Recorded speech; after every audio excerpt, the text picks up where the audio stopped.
Hello, welcome to Memories of Mann.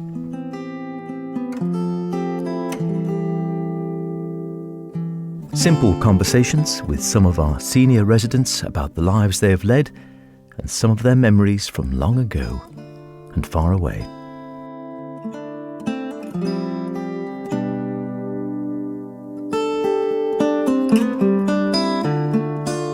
In this podcast, 95-year-old Harold Moore, a resident at Allan Vannin Home in Douglas, tells me more about the hardship of life after the war, his time as a TT marshal in the 50s and 60s, steam packet boats, and driving before the test.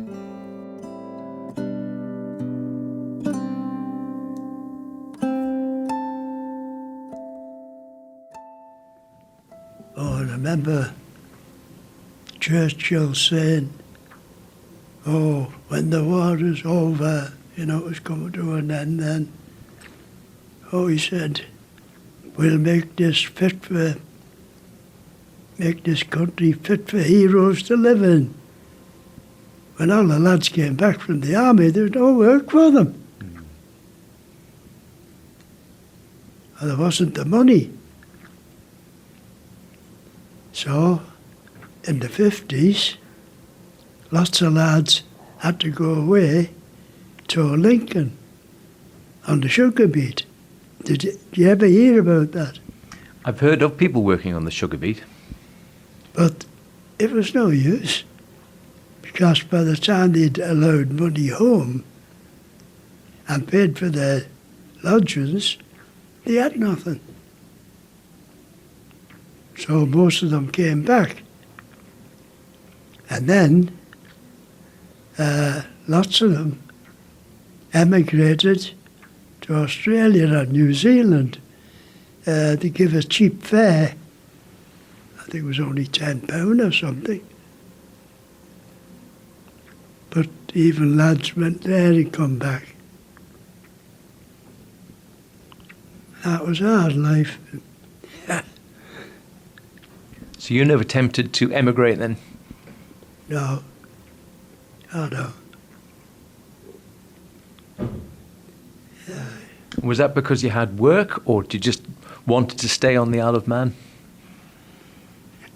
Well, I didn't want to work across.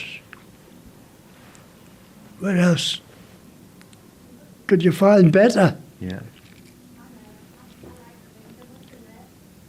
And although people have been all over the world, they still come back here. Do you know, we got 10 nationalities in here. 10? Yeah. Wow. Manx, Irish, Scotch, Welsh. There's a woman over there, she's Russian. Or her mother was Russian. We've got Filipinos. A real mix, though. Oh, a real mix, yeah. Welsh. Oh, I've said Welsh. And did you ever get a chance then for things like, I'm thinking of things which are still going now, stuff like the TT or whatever. Did you ever watch any of that back in the day? Watch it. I was up the grandstand for years. Where? I was the last one to put the scoreboards up. Wow. We used to take them down every year. Those scoreboards must have been about 70 years old. Oh yes, easily. Or more than that. Oh, yes. Did Oh, God. Did you ever get round to watching the bikes as well or not? Oh, yes, I was a marshal at the bottom of Bray Hill. Wow. I seen lots of accidents. Yeah, bad spot there. Really bad ones. Yeah. Seen one really bad one. I think they were French on the sidecars.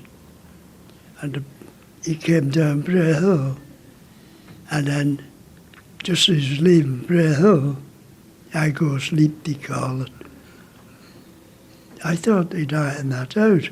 But nevertheless, the bike just started to turn circles. And I looked away. and it went on fire outside Queenscliff. Do you know Queenscliff? Mm-hmm. I know what you mean. Yeah, just about my Selborne. So I ran all the way down with a fire extinguisher, and that didn't put it out. The reason being, all the Quarterbridge Road underneath is a layer of asphalt, and once asphalt takes fire, it's a hell of a job to put it out. It's like pouring water on oil. But they'd used a full bucket of sand, so I seen a spade there, and I got that, and I went in Queenscliff Gardens. I got half a dozen shovels of soil and patted it down and put it out. But I don't know whether they were both killed, but one was killed. Yeah. And what year would that be, you remember? Oh my God.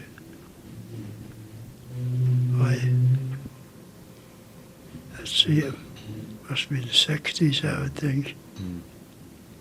And I remember Les Graham. Les Graham, yeah. He got killed at the bottom of Selborne too. If he'd have been an inch away from the wall, he'd have got away with it.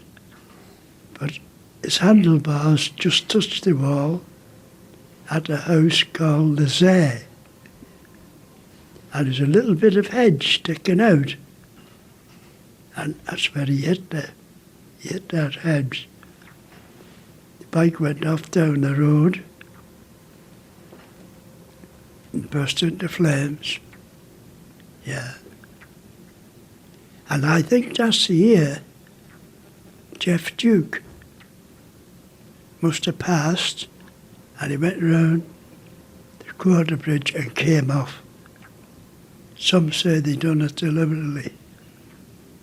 Just ran the bike up against on the grass verge. Oh, I've seen some awful ones on Bray Hill. Aye. Yes, and it still get accidents there, of course, even now.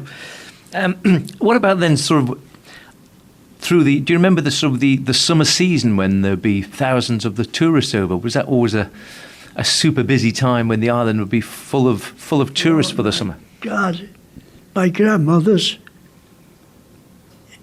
used to leave the door open because we had 12 boats then. I used to be able to name them all, but King Harry and, oh God, Tynwald. The Russian Castle and the Peel Castle used to come up the tongue to get the boilers scaled out. Men used to do that as winter work, you know. It was a horrible job. You had to wear a mask, and they could only stay in there for 5 or 10 minutes, chipping, scale.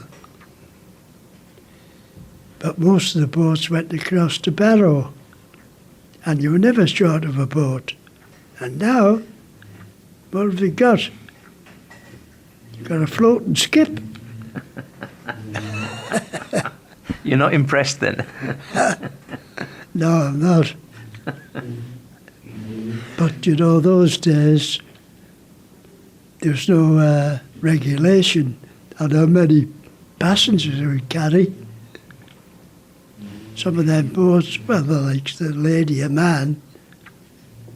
Lady of Mann, she was a lovely boat. She could carry 3,000. But sometimes it'd be more like 4,000 on her. Yeah. Because it just packed them on.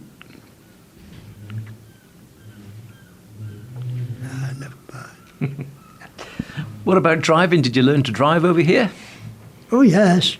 Oh, yes. My father learned me to drive. I shouldn't have done, really.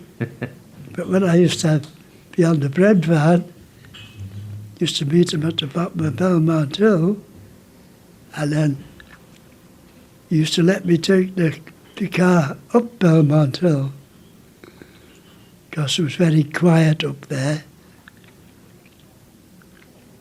And there was two notices up Belmont Hill, and the first one you come to, please sound your horn. That's not there anymore. It should be. Yeah, I know the way you mean. And then the other one, as you go up Belmont, there's one, do you know a house called Par End? Oh, you know the Priory? Yeah. Brown the Priory, right up there. There's another notice there. Please sound your horn on that corner.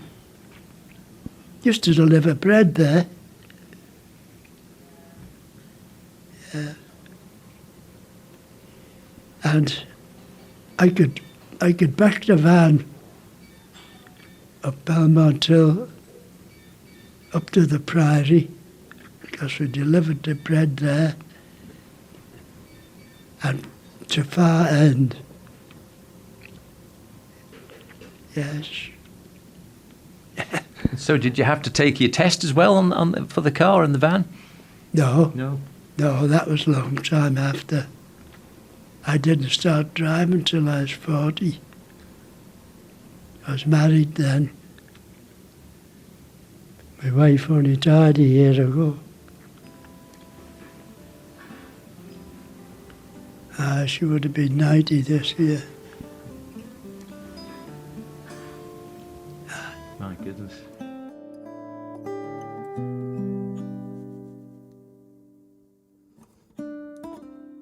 In Harold's final podcast, we hear about the rest of his working life and changes he's seen over the years. And also, while he thinks life is easier now, he wouldn't want to be a child today.